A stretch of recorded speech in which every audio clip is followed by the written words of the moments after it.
இறைநேசர்கள், யோகிகள், ஞானிகள் இவங்களுடைய புத்தகங்கள், அவங்களுடைய வாழ்க்கை வரலாறுகள், அவர்களுடைய ஆன்மீக பயணம் அப்படின்ற விடயங்கள் நிறையவே புத்தகங்கள் நாம் பார்க்கக்கூடியதாக இருந்திருக்கு.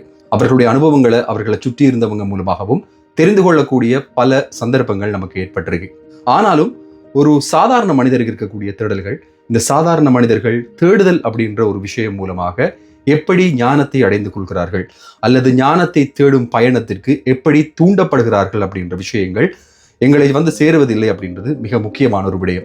இவற்றை சரிவர ஆவணப்படுத்துதல் அப்படின்றது மிக முக்கியமானது. இந்த ஞான பாதையில் இருக்கக்கூடிய சாதாரணமானவர்கள், சாதாரணமான இளைஞர்கள் அவர்களுடைய அனுபவத்தை பகிர்ந்து கொள்வது அப்படின்றது இந்த நூர் என்கிற புத்தகத்தால நடைபெற்றிருக்கு.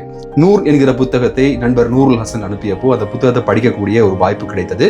அந்த புத்தகத்துல சொல்லப்பட்டிருக்கிற பல விடயங்கள், அதுவும் குறிப்பாக சாதாரணமாக இறைவன் இருக்கிறானா அப்படின்ற கேள்வியோட உலகத்தை பார்க்கக்கூடிய அல்லது ஞானம் அப்படின்றது உண்மையிலேயே என்ன என்றதை தேடக்கூடிய ஒரு இளைஞனுடைய பார்வையில அவருக்கு எந்த அளவுக்கு அல்லாஹ் உதவி செய்திருக்கிறான், அவரை எந்த அளவுக்கு இந்த விடயங்களுக்குள்ள ஈடுபடுத்தி இருக்கிறான், அதோட இவருடைய ஹஸ்ரத்தினுடைய மகிமை என்ன, அவர் கொடுத்திருக்கக்கூடிய அந்த ஞானம், அந்த இல்ம் என்ன அப்படின்ற பல விடயங்களை தொட்டதாக இந்த புத்தகம் இருந்தது.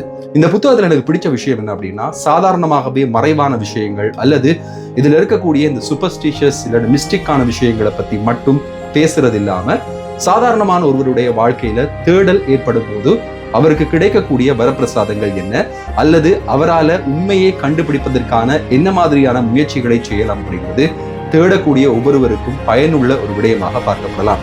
தேடுபவர்கள் அல்லது இந்த பாதையை தேர்ந்தெடுப்பவர்கள் இது எப்படியான ஒரு எண்ணத்தை தோற்றுவிக்கிறது, இறைவன் இருக்கிறானா அப்படின்ற கேள்வி சரியானதுதானா, அப்படி கேட்பதுல பாவம் ஏற்படுமா, அப்படி கேட்கறதுனால என்ன மாற்றங்கள் ஏற்படும் அப்படின்றத மிக தெளிவாக அறிந்து கொள்றதுக்கும் அந்த பக்கத்தின் பால் நம்மை செலுத்துவதற்கும் இந்த புத்தகம் நிச்சயமாக ஒரு மிகச்சிறந்த புத்தகமாக இருக்கும். இந்த புத்தகத்தை எழுதிய அல்லது இந்த புத்தகத்தை எழுத வேண்டும் அப்படின்ற ஒரு ஆசையை ஒரு நனவாக்கி இருக்கக்கூடிய நண்பர் சகோதரர் நூருல் ஹசன் அவர்களுக்கு என்னுடைய மனமார்ந்த பாராட்டுகளையும் வாழ்த்துக்களையும் தெரிவித்துக் கொண்டு இந்த புத்தகத்தை நீங்களும் வாங்க. இந்த புத்தகத்தின் மூலமாக நிச்சயமாக உங்களுக்கும் ஒரு நேர்வழி கிடைக்கும் அப்படின்றத பிரார்த்தித்தவனாக.